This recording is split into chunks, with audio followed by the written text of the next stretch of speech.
So I am Brian Oblinger. I am Vice President of Community and Support at Ultrix. And the reason I love the job that I have is because every day I get to come to work and stand at the intersection of community and analytics, right? And we heard David kind of lead off today talking about analytics and how important they are. And definitely for me, that's where I want to be. That's what I want to talk about. But of course, today we're here to talk about support communities. So I'm going to give you a little bit of strategy, maybe a little bit of context for where I see support communities going, and then tell you a little bit about what we've done, just to kind of give you some maybe ideas for your own efforts. So support communities are great. How many people have support communities already? Right. Okay, great. Support communities have an inherent problem, which is that they're not sexy anymore. Now, I think we would all disagree with that, right? We all kind of know that's not true. But realistically speaking, you don't open TechCrunch every morning to read about the newest support community, right? You hear about what the latest app is, or what's going on in the world of Reddit and things like that, right? So we know this to not be true, but the reality is that when it comes to businesses, oftentimes support communities are overlooked, right? They may have a support community, but it doesn't mean that they invest in it the way that we would want them to, or place the emphasis on it. And here's the real reality of it, right, is that they're everywhere, right? We know this. So how many people have done a Snapchat face swap in the last 30 days? Okay, cool. How many of you have gone to a support community and got a question answered that helped you purchase a product or be more useful of that product? Right. Okay. So we've established that support communities are everywhere, right? And Alexis Ohanian's going to come here later today from Reddit and talk about how he's changing the world with Reddit. And one of the cool things about that is if you look at Reddit, a large percentage of it is actually just a bunch of little tiny support communities, right? Some big and some small.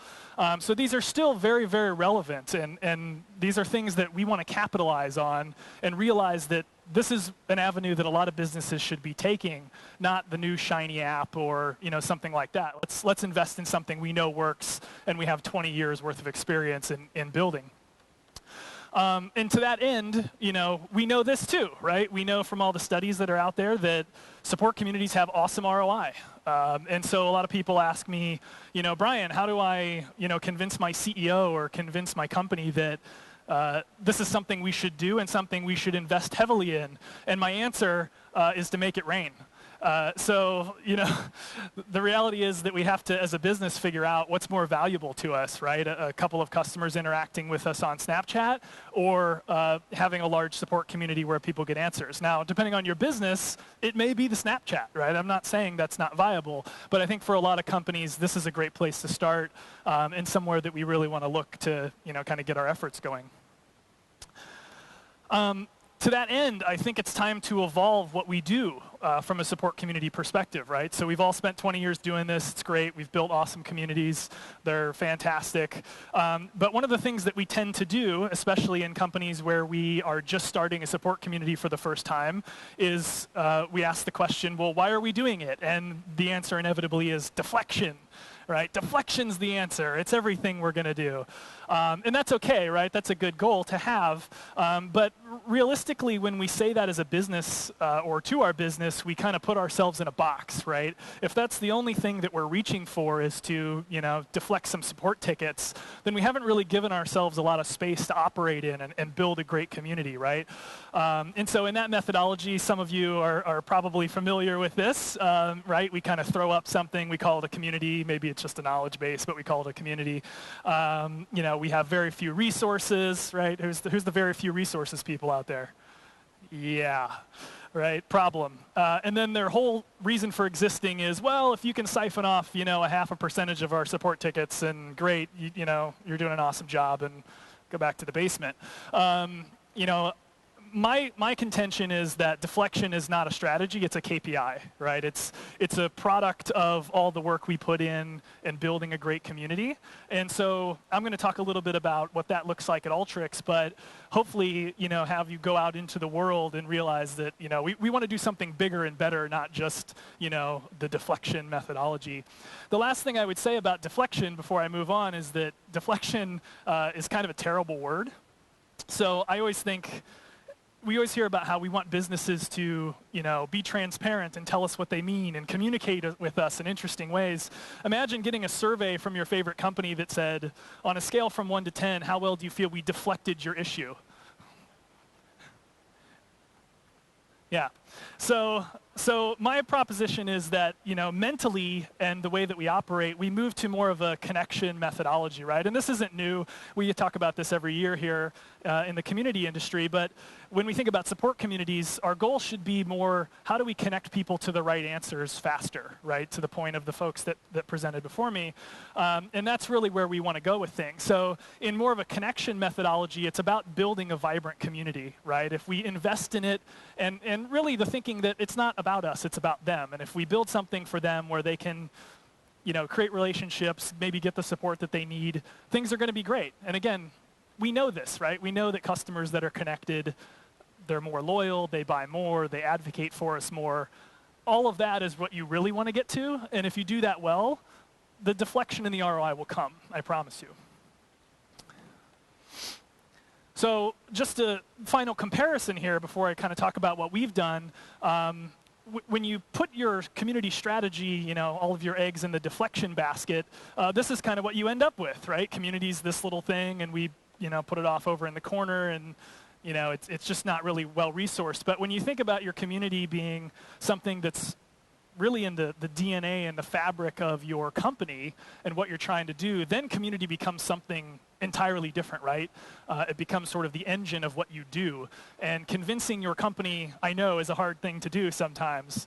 But this is where we all got to go, right? We all got to get to a place where community is very important and on equal footing with the rest of our business processes, and is something that we can use to drive success throughout the organization, with support community being the vehicle through which we do that. So let's talk about support communities, right? How do we do all that stuff you just said, Brian? Great question. I'm glad you asked. So here's the thing, is that a lot of people start out with this, right? And they say, well, I know I want to build a support community. And that's great. And we did the same thing, right? When I showed up at Ultrix 2 years ago, it was like, okay, we're going to build a community. The primary use case is going to be support with a side of ideation and knowledge creation and sharing and all this stuff.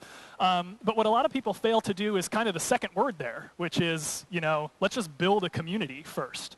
So at Ultrix, we spent the first year of our existence just building a great community, right? Let's just connect people. Let's make relationships. Let's do something that feels great to us and is a community we would want to be a part of. And we also took the tack, frankly, that there's this conversation around, well, is it a B2B community or a B2C or a KFC or a CNN? And the answer is that none of it matters anymore, right? Because we all have phones in our pockets, and technology and communication has permeated our society to the point that building a stodgy old B2B community doesn't really, it doesn't get people, right? And so we wanted to build something that we would enjoy using, and that's what we did, right? And that set the foundation up to kind of come back to this, to say, okay, we have this here, now let's go back to this whole support community idea and figure out what we're going to do. So when we came back to this idea, we thought, well, we should probably not do the big deflection thing that I just spent, 5.5 minutes telling you not to do. So we looked at this and we thought, well, how can we kind of flip the script here, right? What can we do that would be different and interesting and new and sort of lead in this endeavor? And the first sort of aha moment that we had was to kind of flip those two words. And when I do that, I'm not talking about, having our support folks go spend all their time on community and use it as a direct channel. What I'm talking about is back to the earlier point about, let's make community the driver, right? Let's put that in front and make that the thing, rather than support being the thing and community being like this little thing over in the corner. And this is a huge mindset shift, right, for companies and for people to get over, that, wow, we're going to put our community out front. Great. And I'm, again, fortunate to be at a company that understands this and has given us the time and the resources to do that. I understand that's something a lot of you kind of have to fight for, right? So our next big thing was, okay, great, we have this big, holy cow idea, let's go do it. But we had to think about, well, how do you do that in your company? Like, how do you set up resources and how do you align your organizations? And the answer was simple. Let's just, stick an ampersand in the middle of there and make it a department. So we like simple. So what we did was our support team at the time was actually part of a customer success organization, and we took them over and put them into my community group. And now we're one team, right? Truly, there's no silos. We have the same mission, and we're working every day to figure out how is it that we're going to integrate these things together to build all the stuff I just told you about before. And the other thing, you sweat the details on this, right? Because it has to be all buttoned up. And the funny story I like to tell is that when we were coming up with this change, I'm working with HR, right, back and forth about, okay, we're going to move people over here, and we're going to rename their titles, and we're going to do all this stuff. And I originally had community and support, the word and I kind of emailed them back and said, hey, can you make that an ampersand? And I sort of get this email back, like, why, what the hell are you doing, man? And those of you that are, fans of the English language, which I hope we all are, that means something else, right? The ampersand means partnership. It means one thing. And so that's important to our group, and that's just sort of, indicative of how we think about this. So just to give you a sense of how we've patterned our department, we have 3 main pillars. We have community and support, of course. And we've put those together in some interesting ways. But one of the things that we had right off the bat was we got to have a content team, right? So I've done community consulting for like a decade. And every time you go to a company and you're talking about, hey, we're going to build a new community, the first question you ask them is, where's your content? What does it look like? And how can you get to it? And you get a lot of blank stares, right? Like, oh, content, right?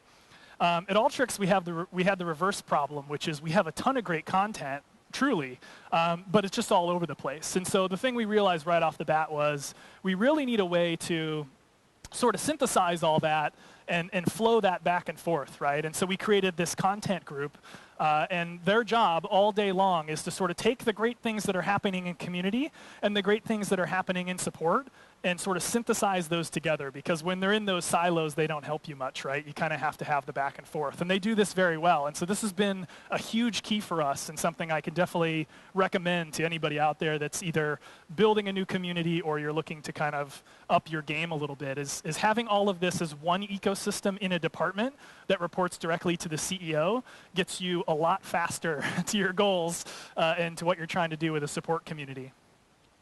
Now, the interesting thing about that is that, okay, great, we have this content, we're passing it back and forth, everything's hunky-dory. How do you get it to your customers, right? And this is something we've spent a lot of time thinking about. And I think we all know communities are not build it and they will come, right? We have whole workshops about community promotion, right? How do you promote it? How do you get people there? How do you attract people? How do you email them? How do you do all this stuff? And all that is great, but one of the things that, another sort of moment that we've all had, I think, is what if community was just embedded into our products, right? If our goal is to connect people to other people and to the answers they need, then we need to bring it to them, right? I can't wait until they get pissed off and then come to our community, right? I want to get it to them before that point, or even before they knew they needed it. So in a future release of our product, we're going to have a very light integration that just puts community results in the global search, because this is where our analysts sit, right? They have this up on their big monitor, and that's what they look at all day. So we have a bunch of ideas about this, but this is another thing that I think a lot of people should really ponder and kind of look at. How can we deeply tie what we have in the community into our products and get it in front of them? And I always kind of joke around internally. I say, well, we're building this big, beautiful, community and whatever. I don't want people to go there, right? I want them to get their support in the product and have it slide in, and they do whatever they need to do, and it slides out, and they continue blending data or whatever it is that they're doing. So, thinking about new ways to get your content to people outside of just the obvious, we put up a site and we promote it, I think is another sort of mind shift that we're all going to have to get if we're going to move this stuff forward. But we are an analytics company after all, and at the end of the day, results matter, right? So just to give you a sense of what this might look like, of course, we have some traditional support, we have some community, and at some point there will be an inflection point, right?